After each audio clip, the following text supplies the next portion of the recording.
50 Cent was one of the most successful rappers of the early 2000s. 21 Questions, Many Men, In the Club. He wrote the background soundtrack for my middle school and high school years. I don't know what life would have sounded without 50, but based on his success in music, he took that money and then built a business empire on top of that, including a $100 million deal with Vitamin Water after it was acquired by Coca-Cola.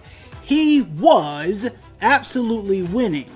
That was until July 2015 when he had to file for Chapter 11 bankruptcy. What exactly happened here? Why did he go into bankruptcy? Or is this some sort of strategy to help you to build and navigate wealth? Because he is not the only celebrity or multimillionaire or even billionaire who has used this particular process.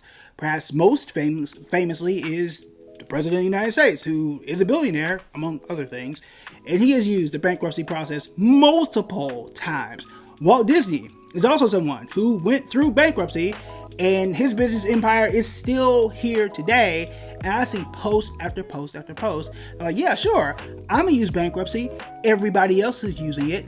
This should be something that I should use too. So is this a tool in your toolbox? Is it something bad? Did 50 actually go broke? What is going on here and what happened with 50's money? To understand what happened, we need to go backwards. Now remember what I said. It started off with music, but because of that music success, he then went into business. He also went into real estate, and that was the first mistake. And it happens with a lot of celebrities. When you go into both business and real estate, those can be two very lucrative places. Not the only places that he invested in, but those were the vast majority of where his wealth was concentrated. Now, what are the problems with that? One, yeah, they can make you money. I mentioned that earlier. Those two things are what? Illiquid. And if you find yourself in a position where you fall into a legal judgment where you need to come up with anywhere between $6 to $7 million, or you find yourself in need of, let's say, $30 million in debt. These were cases that happened in 2015. You're not always able to liquidate those businesses and come up with that capital, and to do so very quickly. This even happened with the President of the United States with the E. Jean Carroll case. This is the issue. One of the issues with real estate. It is income generating, but not necessarily liquid. There are pros and cons to it. When it comes to business ownership, the things are very similar, but perhaps worse here is the fact that if you are trying to sell a business or a piece of a business, and I am the buyer, and I know for a fact that you need to get up off this business quickly, I'm not going to pay you full price. I want a deal. So if I know that you are, let's say, you're selling your 50 Cent and you got Vitamin Water, I'm not going to pay $100 million. I'm going to pay whatever's the lowest price I can get off of you. That is a scenario that you do not want to be in. But if 50 or 60 or 70% of your assets are in real estate and in business, if you need the money, keyword if you need the money, it can put you in a very, very difficult position. And that is what happened. This is called the asset allocation problem. It happens with celebrities, it happens with very wealthy people, and it also happens with people who have average net worth, regular net worth. I talk to clients who have this issue and we're trying to shift things over. It happens all the time. It also can happen with people who are in the FIRE movement, that is financial independence, retire early. You have $1 million net worth, but then you realize, oh, the house is worth $1 million. I only have like $200,000 in cash. You might not be able to retire on $200,000. Like that's the thing. Okay, so understanding how my money is allocated, where is my net worth really, how much of it can I get access to?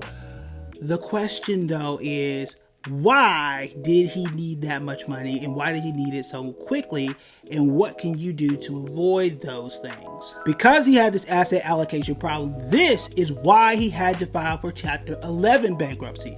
Chapter 11 bankruptcy allows you to pause any legal judgment. So if you had, let's say, a court case because you leaked some personal information, perhaps there were some video materials of somebody that wasn't supposed to be out there, that can cost you between $6 and $7 million.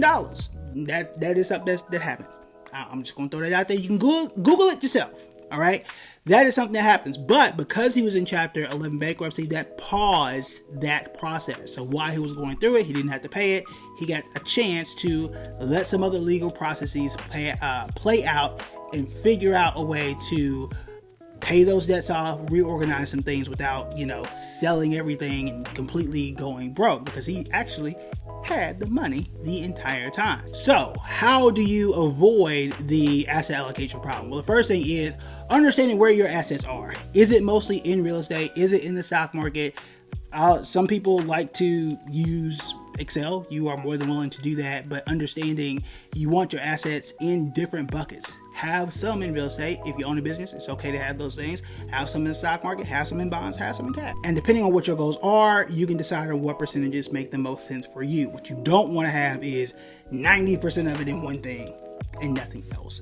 But that is how you want to start to avoid those things. Now, as a financial planner, I can help you analyze those and help you to decide what is the best mix for you. You can go to buildingbread.com/call-Kev. Now, the other piece of this, and it's perhaps even bigger, is why did you even need to reorganize your debts to begin with? Because if you are somebody that's worth, depending on when you're looking, anywhere between $30 million to $100 million, and how do you go from being worth that much and having so much success and being able to buy these businesses and do all of these things to, hey, I need to go to a judge, pause, reorganize everything, and then start to pay off all of these debts? Well, that is because a lot of us get caught up in the money-making part of wealth building, but not so focused on these two pieces. And that is the protection and risk management. It kind of makes a wealth triangle, if you will. I haven't coined that or copywritten that one just yet. Well, I guess by having it in video and publishing that, I guess that's the thing. In either case, though, I mean, why do we go to college for the most part, right? We go there to make money. We want to, jump jobs, get a raise, do all we can to make the most money possible, but we don't always realize, like, wait a minute, what is the risk by doing so? How do we lower our risk by keeping our money stable? When it comes to risk management for 50, maybe you don't want to put that person's personal information and stuff out there that would save you $6 billion off the top, right? That's one thing.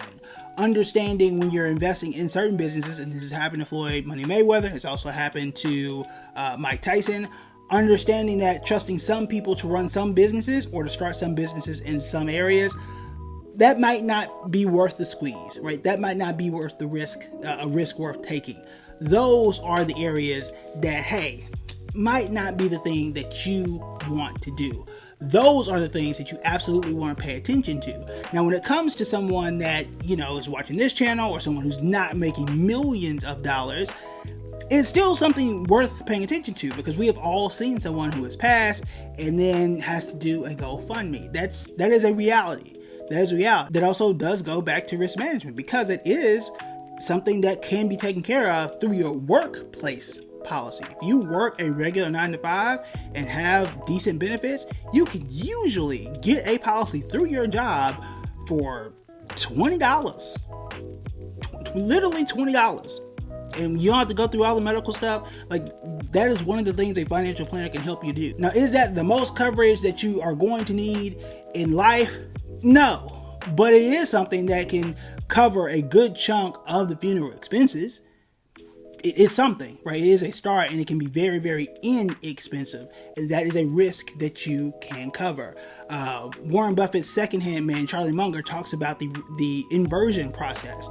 What is the biggest thing that can happen that will ruin everything? Whether it's your portfolio, your financial life, whatever it is, start with that, and then start taking the things that you need to prevent that. The worst thing for me is not being here for my family. Guess what I need to do? Start taking care of my health, start taking care of my mental health. Guess I need to go to the doctor more often. Start eating healthy. Those are the things, right? When it comes to your finances, what are the things that you need to do to prevent those things from happening to you? It's having enough in cash. It's understanding what's happening at your job. It's being a student of your own company. So being on those investor calls if the company is public and knowing where the company is investing their money, because if they start making cuts, they might start cutting you next. I know that from firsthand experience. So those are the things: protecting your money and understanding the risk management. And to tell you a personal story about focusing on the pay and making as much money as possible and not protecting yourself and managing your risk. There was a point in a job that I had not too long ago, and I did exclusive members only. We do exclusive live streams there, and we do videos that come out early. There was a point that I had a job, great pay, great benefits, but I wanted to stay. I wanted to stay at that job so I could get a promotion and get a raise. That's it. Just to say that I had done that, it would have been the longest job that I had at the point. And at that point, would have looked great on my resume. I did it. I got the raise. I didn't get the promotion, but I got the raise. And then 6 weeks later, they cut me. Now, during that time, I knew that, hey, people are leaving. They changed the titles. Something was not right. I should have left earlier. I should have known that something was up and should have left, started putting the resumes out there and started doing all that stuff. But I didn't because I wasn't focused on the risk of what could happen if I stayed. I wasn't focused on protecting myself. I was only focused on getting a higher salary, not understanding what the full triangle was. That can absolutely cost you if you're only focused on how much money can I make and not focused on the other ways that are important to protecting yourself and managing how much risk you should take. Now for 50, this did cost him. He was able to reorganize his debt. Because of Chapter 11, he was able to pay off the $30 million in debt. He did so about 5 years early. And we know as of 2026, he's got his stars empire. We know now in 2026, he was able to pay off his debt 5 years early. And he was able to come out on a better financial platform. This does not happen with everybody. Again, we see what is happening with Mike Tyson. We will currently see what is going to happen with Floyd Money Mayweather. But the difference here is having the right people around you and understanding what that triangle is going to be. Understanding what risk you want to take, making as much as you can, but also understanding that risk. And moving forward, and I guess it's the middle of the triangle, or you can make it a square, whatever shape it is you want to make it, but understanding that asset allocation, knowing how much money should be in what bucket, and having something that is liquid that you can pull from when needed. For me, it's the stock market. When I lost my job and I needed to run this and do my business full time, I had an account that I could go to beyond my emergency savings. Because if it's only 6 months, it's been longer than 6 months. Okay, but what I had something that wasn't my IRA, that wasn't my 401k, that I could pull from because it was liquid, and it wasn't my house, right? That is the option that I had because I knew that asset allocation was important, and you have to know those things as well. If you want to know more about personal finance, money, and everything in between, you want to check out these videos right here.